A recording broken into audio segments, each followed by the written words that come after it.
Hello students, आज हम continue करेंगे स्टैट्स और इस वीडियो में जो टॉपिक हम करने वाले हैं वो है मोमेंट। तो मोमेंट क्या होता है, तो चलिए स्टार्ट टू द पॉइंट आते हैं, इसकी डेफिनेशन पढ़ते हैं।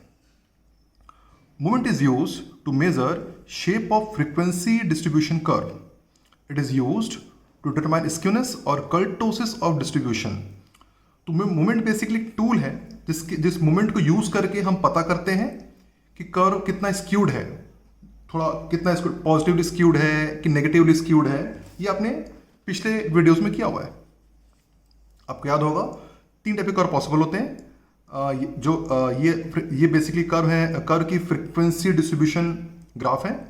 ये सिमेट्रिक कर्व है, ये आपका पॉजिटिवली स्क्यूड कर्व है और ये आपका नेगेटिवली स्क्यूड कर्व है। इसके बारे में एक बार हम ऑलरेडी पढ़ चुके हैं।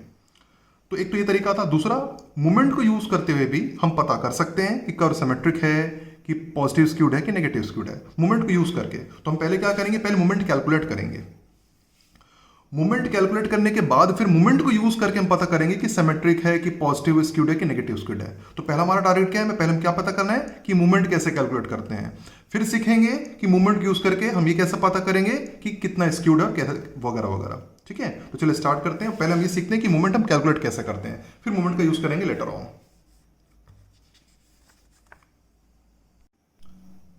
तो चलो देखते हैं कि मूवमेंट हम कैलकुलेट कैसे करते हैं। तो सबसे पहले फॉर्मूला पढ़ते हैं फॉर अनग्रुप्ड डेटा। तो मूवमेंट का जो फॉर्मूला ये होता है, mu r is equal to summation of x i minus x bar whole to the power r upon n. फिर आर की होती है 0 1 2 3 4, आर की वैल्यू रखती है 0 1 2 3 4 एंड डॉट डॉट डॉट। ये आपका मेन फॉर्मूला है फॉर अनग्रुप्ड डेटा, इसे आप याद रखना है। Summation of x i minus x bar whole to power r upon n. और कुछ स्पेसिफिक केस हैं मैंने कैलकुलेट किए हुए, कुछ स्पेसिफिक केसेस हैं, या बस याद ही रखना है इसे, है ना, ध्यान रखना है, कह सकते हैं। स्टार्ट करते हैं आर इक्वल टू 0 से। जब आर इक्वल टू 0 रखेंगे यहाँ पे, तो यहाँ पे 0 हो जाएगा। तो किसी भी नंबर के बाद 0 करेंगे तो 1 ही आ जाएगा। और समेशन ऑफ 1 की वैल्यू होती है एन अपॉन एन, आंसर आ जाएगा 1। तो म्यू 0 हमेशा 1 होगा। और म्यू 0 आप कह सकते हैं, आप कहते हैं जीरोथ मोमेंट, हम क्या जीरोथ मोमेंट हम कहेंगे, दैट इज अ 1। आर की जगह 1 रखिए, यहाँ भी 1 आ जाएगा, आर की जगह यहाँ भी 1 हो जाएगा। तो म्यू 1, या म्यू 1 को और क्या कह सकते हैं, first central moment, first moment भी बोलते हैं या फर्स्ट सेंट्रल मोमेंट भी बोलते हैं, दोनों। फर्स्ट मोमेंट भी बोल सकते हैं, फर्स्ट सेंट्रल मोमेंट भी बोलते हैं, एक ही मतलब होता है लगभग। तो म्यू 1 की वैल्यू जाएगी समेशन ऑफ, यहाँ 1 रख देंगे, तो summation of x i minus x bar upon n, अलग अलग कर लेते हैं सेपरेट। तो समेशन ऑफ एक्स आई हो जाएगा minus summation of x bar upon n, सिर्फ सेपरेट कर लेंगे तो जाएगा summation of x i upon n minus x bar summation of x bar upon, ये एन आ जाएगा। ये जो एक्स बार एक्चुअली ये बाहर निकल जाता है, कांस्टेंट होने के कारण बाहर आ जाएगा समेशन से। तो अंदर समेशन के 1 बचेगा, एक्स बार बाहर आ जाएगा, 1 बचेगा। और समेशन ऑफ 1 की वैल्यू एन होती है, एन, ये दोनों कैंसिल, ये एन है, ये 1 कट जाएगा। समेशन ऑफ 1 भी एन होता है और एन दोनों कट जाएगा, तो एक्स बार ही बचेगा। और हम जानते हैं कि summation x i upon N भी एक्स बार ही होता है, तो एक्स बार माइनस एक्स बार हो गया आपका 0। तो आप ये भी कह सकते हैं कि फर्स्ट मोमेंट हमेशा 0 ही आता है। तो first moment is always 0, first moment is always 0, या first central moment is always 0। Mu 2 की बात करें तो यहाँ पे आएगा आपका 2 रखेंगे। तो समेशन ऑफ यहाँ पे जब 2 यहाँ 2 पुट करेंगे तो आ जाएगा आपका x i minus x bar का होल स्क्वायर अपॉन एन। शायद ये आप पहचान रहे होंगे, पहचान पाने इस फॉर्मूले को, summation x i minus x bar का होल स्क्वायर अपॉन एन। अगर आप ध्यान देंगे तो ये फॉर्मूला है वेरिएंस का, it is a variance of x का फॉर्मूला है। तो याद रखिए, वेरिएंस ऑफ, आप म्यू 2 बोलिए या वेरिएंस ऑफ एक्स बोलिए, बात एक ही है, ध्यान रखेंगे। म्यू 2 वेरिएंस ऑफ एक ही चीज होती है, have the same meaning. Mu 2 को हम और क्या बोल सकते हैं, हम बोल सकते हैं सेकंड, हम बोल सकते हैं सेकंड मोमेंट बोल सकते हैं, या हम कह सकते हैं सेकंड सेंट्रल मोमेंट। और वेरिएंस, तीनों का मतलब एक ही होता है। एंड सो ऑन, फिर आगे वैल्यू रखते जाइए, आर की जगह 3 4 5। थर्ड मोमेंट निकालना है तो आर की जगह 3, फोर्थ मोमेंट निकालना तो आर की जगह 4 एंड सो ऑन। और अब इसके आप बात करते हैं, और इस कैलकुलेशन बहुत परेशान मत होइएगा, वो धीरे धीरे क्लियर हो जाएगी। और खैर वो बहुत मतलब एग्जाम में हमें इसका बेसिकली यूज होते हैं।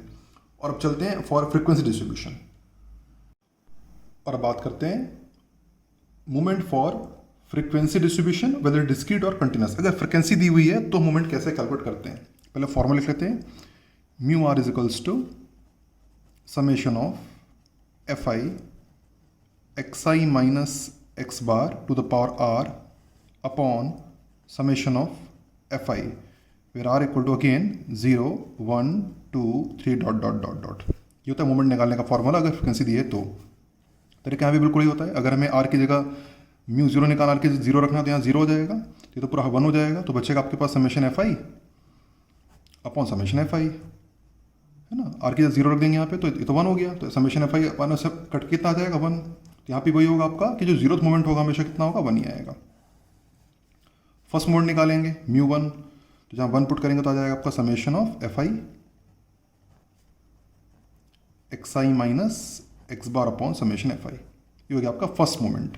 It is your first moment और you can say first central moment, एक ही बात है ना। थोड़ा सिंप्लीफाई कर लें इसे, यहीं ओपन कर लेते हैं, हो जाएगा आपका समेशन ऑफ, ये हो जाएगा ओपन करेंगे तो f i x i minus f i x bar upon summation f i. Separate कर लें, सेपरेट करेंगे तो क्या जाएगा summation f i x i upon summation f i minus ये हो जाएगा आपका summation f i x bar upon summation of f i. ठीक, summation f i x upon summation f i हम जानते हैं मीन होता है, ये हो जाएगा मीन माइनस ये तो कांस्टेंट है, बाहर आ जाएगा समेशन से, तो कांस्टेंट टेकन आउट, क्या बचेगा समेशन एफ आई बचेगा और अपॉन समेशन एफ आई बचेगा, दोनों फिर कट जाएगा तो आ जाएगा x bar x minus x bar. Answer is again 0। तो इसका यहाँ पे वही होता है, चाहे फ्रीक्वेंसी जब दी होती तब पर भी आपका म्यू 1 हमेशा 0 ही आएगा। म्यू 1 मतलब आपको ध्यान रखना है, ध्यान रखिएगा। फर्स्ट मोमेंट, क्या आप कह सकते हैं कि first central moment is always 0 आएगा। 2 रखेंगे तो क्या होगा, यहीं पे निकाल लेते हैं। Mu two will be summation of f i bracket x i minus x bar का whole square upon summation f i. इसे तो पहचान गया ना, ये कौन सा फॉर्मूला है, वेरिएंस का फॉर्मूला है, तो ये इसको वेरिएंस ऑफ एक्स भी बोल सकते हैं। ठीक है, तो फ्रीक्वेंसी में तो आप कह सकते हैं, आप वेरिएंस ऑफ एक्स बोलिए, आप म्यू टू बोलिए, है ना, आप बोलिए second moment, second central moment, सबका मतलब एक ही है, एक ही मतलब होता है। और आर की जगह 3 रखेंगे तो थर्ड मोमेंट निकलेगा, आर की जगह 4 रखेंगे तो फोर्थ मोमेंट निकलेगा, एंड सो ऑन। जितना कैलकुलेट करना है इस तरह मोमेंट कैलकुलेट करते हैं। तो हम क्या करेंगे, सबसे पहले मोमेंट कैलकुलेट करना सीखेंगे और फिर मोमेंट कैलकुलेट करने के बाद फिर हम उसको यूज़ करेंगे और देखेंगे कि मोमेंट को यूज़ करते हुए हम किस तरह ये देखेंगे कि ग्राफ जो है वो पॉजिटिवली स्क्यूड है या नेगेटिवली स्क्यूड है, या जो डिस्ट्रीब्यूशन कहना चाहिए, तो डिस्ट्रीब्यूशन जो है वो नेगेटिवली स्क्यूड है या पॉजिटिव स्क्यूड। लेकिन पहले क्या करना है, पहले कैलकुलेशंस। तो चलिए पहला क्वेश्चन सॉल्व करते हैं। Mu calculate first four moment, calculate first four moment that is mu 1, mu 2, mu 3, mu 4 for the data 1, 3, 7, 9, 10।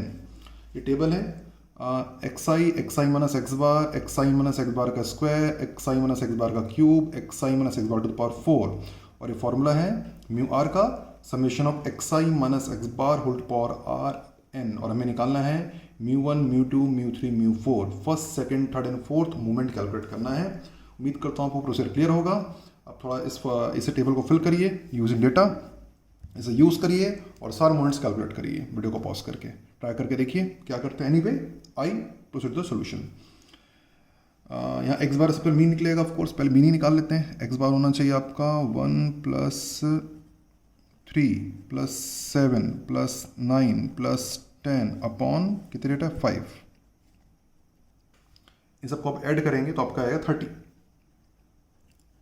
30 by 5 मतलब 6। मीन आपका आ गया 6। जनरली जिसमें मोमेंट वाले क्वेश्चन होंगे उसमें आपको जो मीन है वो होल नंबर ही आएगा, होल नंबर नहीं आएगा तो निकलेगा ही नहीं, है ना। तो मानना चाहिए मीन वाले क्वेश्चन, मोमेंट वाले क्वेश्चन में आपका जो मीन होल नंबर ही आना है, मान के चलिए। आना ही है, डेसिमल का थोड़ी कैलकुलेट होने वाला है। 1, 3, 7, 9, 10 ये आ गया आपके ऑब्जर्वेशंस। अब निकालेंगे एक्स आई माइनस एक्स बार, तो 1 - 6 हो गया -5, है ना। फिर 3 - 6 -3, 7 - 6 1, 9 - 6 3, 10 - 6 4, ये हो गया आपके डेविएशन कह सकते हैं, डेविएशन फ्रॉम मीन कह सकते हैं, एक्स आई माइनस। ठीक है, अब उनका स्क्वायर कर दीजिए, तो माइनस ऑफ का स्क्वायर 25, -3 का स्क्वायर 9, 1 का स्क्वायर 1, 3 का स्क्वायर 9, 4 का स्क्वायर 16। एक्स आई क्यूब, तो जो डेविएशन उनके क्यूब, -5 का क्यूब हो गया -125, है ना। -3 का क्यूब हो गया -27, 1 का क्यूब 1, 3 का क्यूब 27, 4 का क्यूब 64। इनको ऐड कर लेते हैं। ये तो हो गया 4 3 7 और 1 8 ये तो 0 हो जाएगा आपका, लिखते जाते हैं 0। ये जो वैल्यू आई आपकी आई 25 9 1 9 और 16, इन सबको ऐड करेंगे तो आ जाएगा 60। इसको ऐड कर लीजिए, -125 -27 127 64, इसको ऐड करेंगे तो आ जाएगा -60। और xi minus x bar to the power 4, तो इसका स्क्वायर कर लेते हैं ना, xi माइनस एक्स बार का स्क्वायर है पे पावर 4 है, इसी का स्क्वायर कर लीजिए, पावर 4 हो जाएगा। तो 25 का स्क्वायर 625, 9 का स्क्वायर 81, 1 का स्क्वायर 1, 9 का स्क्वायर 81 और 16 का स्क्वायर 256। ऐड कर लीजिए इसको, 625 81 1 81 256 को ऐड करेंगे तो आ जाएगा 1044 ऐड करने पर। बस अब हमें एक एक करके क्या कैलकुलेट करना है, म्यू कैलकुलेट करना है, स्टार्टिंग फ्रॉम म्यू 1। तो यहाँ जाएगा 1 summation of x minus x bar to the power n। X minus x bar का समेशन कितना 0 आ रहा है। और आपको याद भी होगा जब इसके पहले मैंने आपको जो ड्राइव भी कराया था, तो ग्रुप्ड और अनग्रुप्ड दोनों डेटा के लिए हमारा म्यू 1 0 ही आया था। आप याद करिए, अभी हमने जब फॉर्मूला को ड्राइव किया था। And we come to mu 2, right. Mu 2 हो जाएगा आपका, यहाँ रख देंगे 2 रख देंगे, summation of x minus x bar to the power 2 upon n। ये वेरिएंस भी है, राइट, है ना। आप ये anyway summation x minus x bar को कितना 60 आया। n मतलब कितने टर्म्स हैं, ऑफ कोर्स 5 टर्म्स हैं, 60 बाई 5 मतलब आंसर हो गया 12। तो आपका म्यू 2 हो गया 12, या वेरिएंस भी आप कह सकते हैं 12 आएगा। म्यू 3 मतलब आपका आप कह सकते हैं थर्ड मोमेंट, है ना, first moment second moment third moment. Third moment mu 3 यहाँ 3 रख देते हैं। तो summation of x i minus x bar to the power 3 upon n, इसका जो सम है x i minus x bar के क्यूब का जो सम आ रहा है -60 आ रहा है, और अपॉन में है n मतलब 5, तो जाएगा आपका -12। और फाइनली म्यू 4 कैलकुलेट कर लेते हैं यहीं पर। Mu 4 will be summation of x i minus x bar to the power 4, यहाँ 4 रख देंगे यार की जगह 4 अपॉन n। और इसकी जो वैल्यू निकली है x i minus x bar to the power 4 का जो समेशन हमारा है 1044 अपॉन 5 से डिवाइड कर आंसर आ जाएगा 208.8। इस तरह आपके आंसर निकले। तो ये आपका है आपका first moment always 0, second moment 12 which is variance, third moment here -12 and fourth moment 208.8। इस तरह हम कैलकुलेट करते हैं। उम्मीद करता हूँ आपको सोल्यूशन भी क्लियर होगा। Anyway we proceed to the next question. आगे बढ़ने से पहले only for knowledge, moment that is mu r का फॉर्मूला होता है summation f i x i minus x bar to the power r sum upon summation f i for with frequency, for ungroup data summation x i minus x bar to the power r upon n. ये हम देखेंगे यहाँ पे हमने observation से mean minus हुआ है, इसे हम कहते हैं मोमेंट अबाउट मीन बोलते हैं। इसको मोमेंट अबाउट मीन, यहाँ पे जब एक्स बार होता था वो उसको मोमेंट अबाउट मीन बोलते हैं, और इसी को हम बोलते हैं सेंट्रल मोमेंट भी कहते हैं एक्चुअली। यहाँ पे एक्स बार का होना जरूरी नहीं है, लेकिन हमारे अप्लाइड मैथ्स में एक्स बार के साथ ही दिया हुआ है। यहाँ पे एक्स बार के अलावा कोई दूसरा नंबर भी हो सकता है ना, कोई दूसरा नंबर भी हो सकता है, एज्यूम्ड मीन भी हो सकता है, लेकिन हमारे अप्लाइड मैथ्स में इट इज जो हमारे कंटेंट में है वो एक्स बार के साथ है। तो इसी को बोलते हैं मोमेंट अबाउट मीन, और इसी को सेंट्रल मोमेंट भी बोलते हैं, और इसी को शॉर्ट में मोमेंट भी बोल देते हैं। ठीक है, तो हम बोले मोमेंट अबाउट मीन बोले या सेंट्रल मोमेंट बोले और इन शॉर्ट मोमेंट बोले, तो उसका मतलब हमें समझ में आना चाहिए, लगभग मतलब उसका एक ही होता है। ठीक है, मैं फिर बताना चाहूँगा यहाँ पे एक्स बार का होना जरूरी नहीं होता, लेकिन हमारे अप्लाइड मैथ से कंटेंट में एक्स बार के साथ ही दिया हुआ है, तो हमें वही हमारा उतना ही हमारा कंटेंट है, मोमेंट अबाउट मीन, और that is called also central moment, और इसी को इन शॉर्ट में मोमेंट भी बोल देते हैं। फर्स्ट मोमेंट, सेकेंड मोमेंट हम बोलते हैं फर्स्ट मोमेंट या फिर first central moment, second moment या फिर second central moment have the same meaning in applied. चलिए अगला क्वेश्चन प्रयास करेंगे। Calculate first for central moment और मोमेंट अबाउट मीन। अब समझते हैं आप मोमेंट क्यों ऐसा लिखा हुआ है। तो calculate first for central moment और moment about mean for data. तो आपको निकालना है μ1 μ2 μ3 μ4। डेटा आपके सामने है 7 8 9 10 11। फ्रीक्वेंसी है 1 2 3 2 1। टेबल आपके सामने है xi fi xi minus x bar fi minus x bar fi minus x bar whole square fi minus x bar whole cube fi minus x bar to the power 4 power 1, power 2, power 3, power 4, जैसा फॉर्मूले में है वैसा। बस बाकी आप समझते हैं, मीन निकालना है, मीन निकालने पर डेविएशन निकालना है और फिर इन सारों को कैलकुलेट करना है और फिर ये सब निकाल करके आपको फॉर्मूला यूज़ करना है म्यू 1, म्यू 2, म्यू 3, म्यू 4 के। उम्मीद करता हूँ आप समझते होंगे और प्रयास ज़रूर करेंगे। Anyway I to the solution, उम्मीद करो आप प्रयास जरूर किया होगा। तो पहले मैं क्या करना है, सोल्यूशन पहले मीन निकालना पड़ेगा। तो पहले मीन कैलकुलेट करते हैं। 7 into 7, 8 to the 16, 9 3 27, 10 2 the 20, 11 2 1 1। तो ये ऐड कर देते हैं इसको, तो जाएगा आपका 7, 16, 27, 20 और 11 सबको ऐड करेंगे 81 आ जाएगा। मीन निकाल लेते हैं पहले यहाँ पे अलग से। तो mean is equals to summation of f i x i upon summation of f i, that is 81। और एफ आई का जो सम होगा 1 + 2 + 3 + 2 + 1, आंसर आ जाएगा 9 अपॉन 9 आ जाएगा 9। 9 आपका आगे मीन। अब निकालेंगे डेविएशंस। तो x 7 9 है तो 7 - 9 -2 8 - 9 -1 9 - 9 0 10 - 9 1 11 - 9 2, ये आ गया आपके deviations.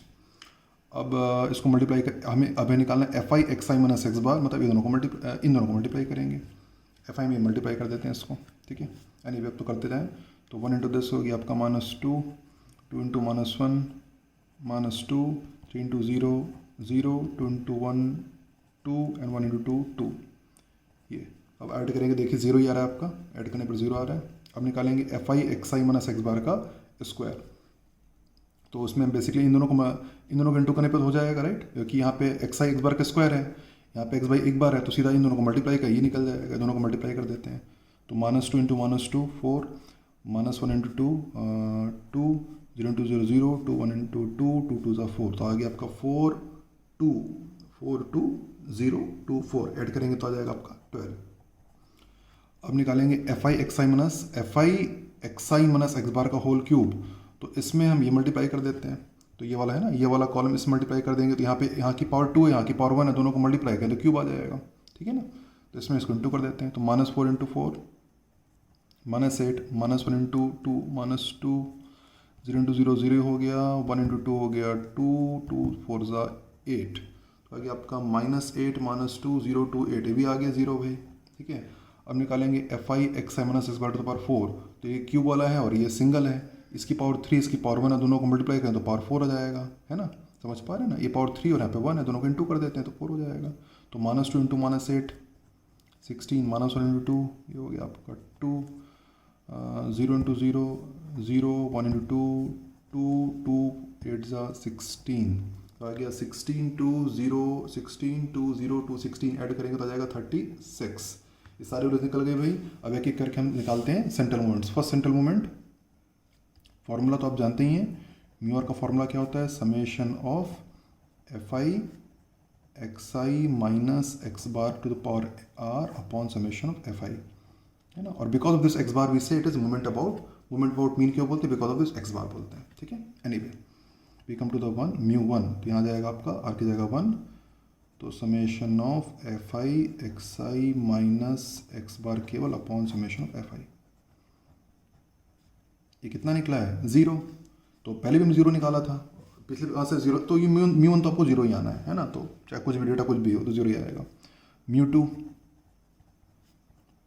Summation of f i x i minus x bar का whole square upon summation of f i, कितना निकला है 12 है, और समेशन ऑफ आई कितना 9 है, 12/9। 12/9 किलो कितनी होती है, 12/9 किलो होती है, काटेंगे तो 4/3 मतलब 1.3, राइट। तो हो गई आपकी वैल्यू 1.1, इधर ले देते हैं 1.3, ये हो गया आपका 1.3। और ये आपका क्या वेरिएंस भी है, ये भी समझते हैं ना। तो म्यू 1 हो गया आपका 0, म्यू 2 हो गया आपका 1.3, और म्यू 2 ही वेरिएंस भी होता है। अब बात करते हैं म्यू 3 और म्यू 4 की। इधर निकाल लेते हैं, इस जगह पे कैलकुलेट कर लेते हैं।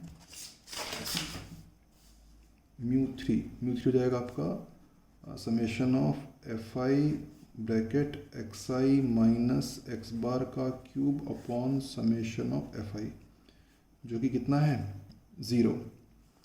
Summation f i 9, answer is 0। And at last mu 4 summation of f i x i minus x bar to the power 4 upon summation of f i. ये कितना है 36 upon summation of i 9, answer is 4। तो आपका μ3 आ गया आपका 0 और μ4 आ गया आपका 4। तो इस तरह से हमने कैलकुलेट कर लिया। First moment 0, second moment 1.3 is variance, third moment 0 and fourth moment 4 या फोर्थ सेंटर मोमेंट कहिए। चलो आगे बढ़ते हैं। अब तक हमने ये सीखा था कि मूवमेंट कैसे कैलकुलेट करते हैं। अब क्या सीखेंगे कि मूवमेंट को यूज करते हुए स्क्यूनेस कैसे कैलकुलेट करते हैं। अब क्या सीखेंगे, मूवमेंट को यूज करते हुए स्क्यूनेस कैसे कैलकुलेट करते हैं। Movement coefficient of skewness, now we find skewness using movement. The symbol is β1 and γ1। इसको पियर्सन कोएफिशिएंट ऑफ स्क्यूनेस भी बोलते हैं। फॉर्मूला होता है β1 is equals to μ3 square upon μ2 cube. यहाँ μ3 वही है आपका third centre moment, μ2 is second central moment या फिर सेकेंड मोमेंट भी बोलते हैं in short. If β1 is 0 then curve of distribution is symmetric। अगर β1 0 आ गया तो कैसा कर्व कैसा होगा, सिमेट्रिक होगा। दोनों तो सिमेट्रिक होगा, सिमेट्रिक डिस्ट्रीब्यूशन होगा। Regarding the middle value, regarding the middle value है ना, regarding the middle value greater value of β1 represent higher skewness of the distribution. Greater value of β1 जितना ज्यादा होगा higher skewness of the distribution, उसका skewness उतना ज्यादा होगा। स्क्यूनेस ज्यादा होगा मतलब आप ये कह सकते हैं कि सिमेट्री कम होगी, मिडिल है ना, सिमेट्री कम होगी। हायर स्क्यूनेस का भी मतलब होता है कि lower symmetry, in other word समझ सकते हैं। तो β1 जितना ज्यादा होगा सिमेट्री उतनी कम आएगी, सिमेट्री उतनी कम आएगी उसमें। लोअर द सिमेट्री मतलब मिडिल वैल्यू के रिस्पेक्ट में सिमेट्री ज्यादा कर्व, सिमेट्री कम रहेगी उसमें, ये भी कह सकते हैं। आगे पढ़ते हैं। But β1 is always positive. β1 तो पॉजिटिव ही आएगा, देख सकते हैं यहाँ पे ये स्क्वायर तो पॉजिटिव ही रहेगा और μ2 तो इस वेरिएंस होता है तो पॉजिटिव ही रहेगा, देख समझ पा रहे हैं। बट β1 ऑलवेज पॉजिटिव क्यों, क्योंकि यहाँ स्क्वायर तो पॉजिटिव है और μ2 वेरिएंस है तो पॉजिटिव ही रहता है। दोनों पॉजिटिव तो पॉजिटिव ही आए। It do not tell about the positive और नेगेटिव स्क्यूनेस। तो जो β1 जब हम कैलकुलेट करते हैं इसमें क्या नहीं पता चलता, ये हमें ये नहीं पता चलता कि स्क्यूड पॉजिटिव की मतलब पॉजिटिव नेगेटिव स्क्यूनेस, मतलब वो पॉजिटिव स्क्यूड हो कि नेगेटिव, हमें ये तो पता चलेगा कि स्क्यूनेस कितनी ज्यादा है। हायर स्क्यूनेस में पता चल जाता है, मतलब स्क्यूनेस की मैग्नीट्यूड पता चल जाता है कि कितना ज्यादा स्क्यूड है, उसकी वैल्यू कितनी ज्यादा है। लेकिन हमें ये नहीं पता चलता कि पॉजिटिव है कि नेगेटिव है, वो पता नहीं चलता। β1 का प्रॉब्लम है। So another moment coefficient of skewness is described by Pearson. So another moment coefficient of skewness is described by the Pearson, that is γ1। γ1 बस इसका स्क्वायर रूट है, यहाँ पे स्क्वायर रूट लगा लीजिए γ1 आ जाएगा।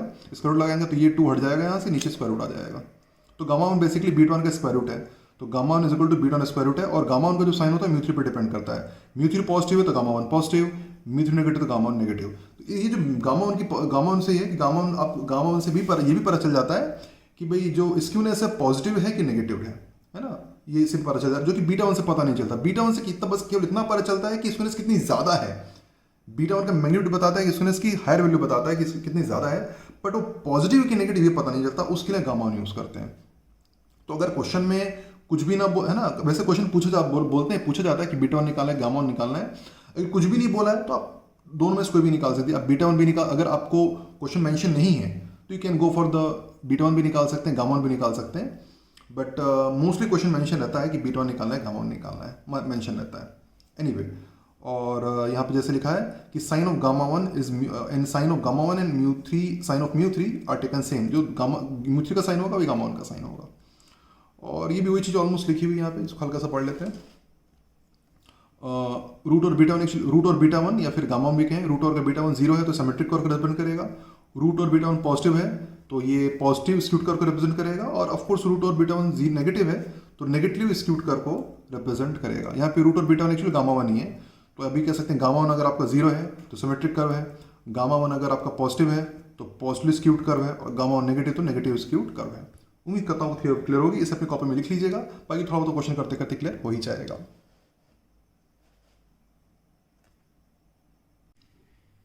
तो क्वेश्चन प्रयास करते हैं ताकि प्रॉपर्टी समझ सकें।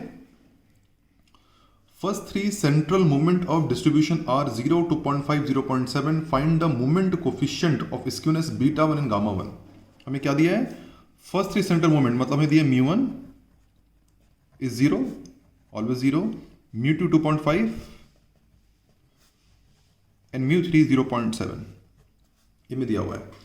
Find the moment coefficient of skewness β1 γ1। β1 का फॉर्मूला लिख लेते हैं। β1 का फॉर्मूला क्या होता है, म्यू थ्री का स्क्वायर अपॉन म्यू टू का क्यूब। और गामा वन का फॉर्मूला क्या था सीधा, या तो रूट बीटा वन भी कह सकते हैं या फिर mu three upon root over mu two का क्यूब, ये होता है। तो डिपेंड करता है, बस वैल्यू को पुट करके वैल्यू तो आपको दी हुई, बस वैल्यू को पुट कर कैलकुलेट करिए और देखिए क्या रिजल्ट आता है। और anyway I show you solution, मैं सोल्यूशन आपको ओपन करता हूँ, यहाँ पर ऑलरेडी किया हुआ है। तो आप देखिए आपने क्या कैलकुलेट किया, ये इसका सोल्यूशन है। ठीक है, आप देख सकते हैं कि सारी वैल्यूज पुट करने के बाद like mu three can be replace by 0.7, mu two can be replace by 2.5। After calculation we get 0.0313, और जब इसका स्क्वायर रूट निकालेंगे तो गामा वन निकलेगा। तो गामा वन की वैल्यू जाएगी square root of 0.0313, that is 0.17। और गामा वन का साइन वही होगा जो म्यू थ्री का साइन है, क्योंकि म्यू थ्री पॉजिटिव है तो गामा वन भी पॉजिटिव आएगा। और इससे आप ये कह सकते हैं कि क्योंकि जो this curve is positively skewed, क्योंकि गामा वन पॉजिटिव आ रहा है तो हम ये कह सकते हैं कि this curve is positively skewed. Okay, anyway we proceed to the next question. Next question is mu two 4 दिया है, गामा वन है -0.6, म्यू थ्री निकालना है। Second central moment is 4, third central moment calculate करना है, और गामा वन दैट दिया है -0.6, मतलब हमें क्या दिया हुआ है, मोमेंट कोफिशिएंट ऑफ स्क्यूनेस में गिवन है। तो चलिए फॉर्मूला तो वही लगेगा जो आपने ऊपर यूज किया था, वही सेम फॉर्मूला यूज करने वाले हैं। मतलब कौन सा formula, anyway I write it. Gamma one का फॉर्मूला क्या होता है, mu three upon square root of mu two का क्यूब, ये फॉर्मूला है। बस वैल्यूज पुट कर कैलकुलेट करना है। तो चलिए वैल्यूज पुट करिए और कैलकुलेट करिए। उम्मीद को तो आपने कैलकुलेशन कर ली होगी अब तक। तो चलिए देखते हैं फाइनल रिजल्ट क्या है, इसको हटा देते हैं। ओके, तो आपका फाइनल रिजल्ट है, आप देख सकते हैं कैलकुलेशन ऑलरेडी की गई है। Gamma one can be replace by -0.6, mu three as it is रहेगा, and mu two can be replace by 4। सारी वैल्यूज रखने के बाद जब इस कैलकुलेट करेंगे तो we get -4.8 is the value of mu three. और याद रखेंगे जो म्यू थ्री का साइन और गामा वन का साइन सेम ही रहता है, क्योंकि गामा वन अगर नेगेटिव है तो म्यू थ्री आपका नेगेटिव ही आएगा। एनीवे, सो अब it's time for practice of QB.